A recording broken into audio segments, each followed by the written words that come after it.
Are you hungry for the latest news and trends from the internet?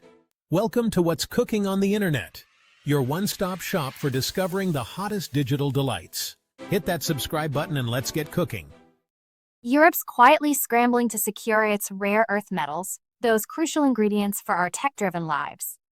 But as it tries to gain independence, we've got to wonder, can any nation truly be self-sufficient in today's connected world? Or is Europe just swapping one dependency for another, potentially creating new headaches?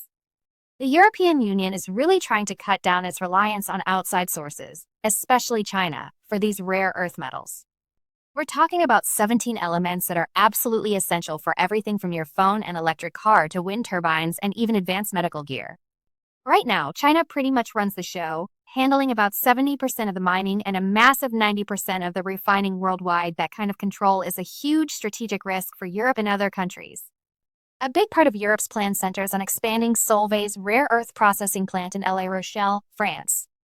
This place is a game changer. It's one of only 2 facilities in Europe that can handle all 17 rare earth elements. It's basically a key piece of the puzzle for the continent's goals.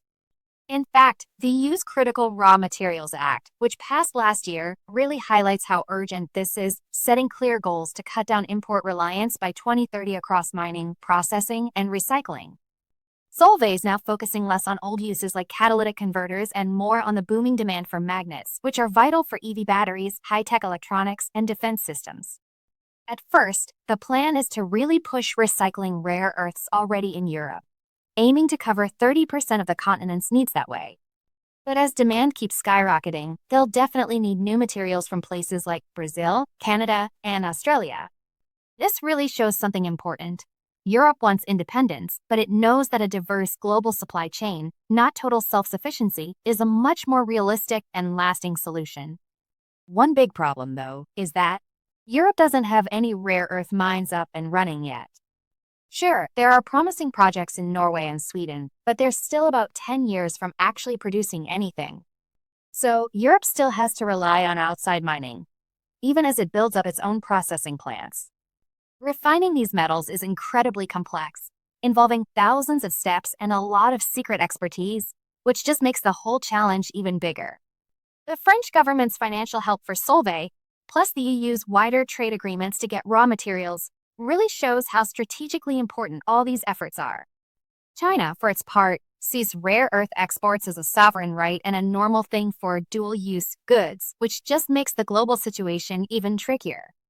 This view really highlights the geopolitical side of controlling resources and the constant tug of war between working together and competing economically.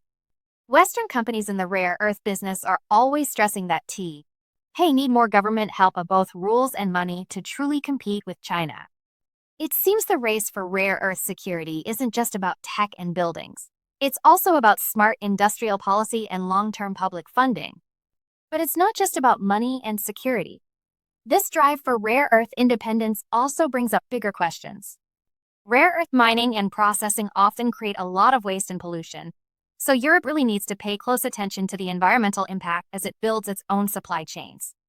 Making sure they source ethically and use sustainable practices will be key to keeping public support and sticking to Europe's wider environmental goals.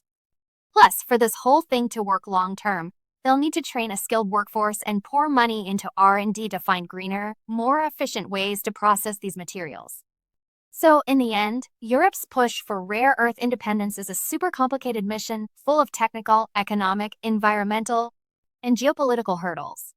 It's a long game that needs ongoing investment, global teamwork, and a clear grasp that real independence might actually mean spreading out dependencies, not getting rid of them completely. As we go through this crucial shift, we've got to think about the tricky balance between national security, economic well-being, and our shared duty to the planet. Moving forward will take not just big dreams, but also a practical approach and a readiness to adjust to a constantly changing world.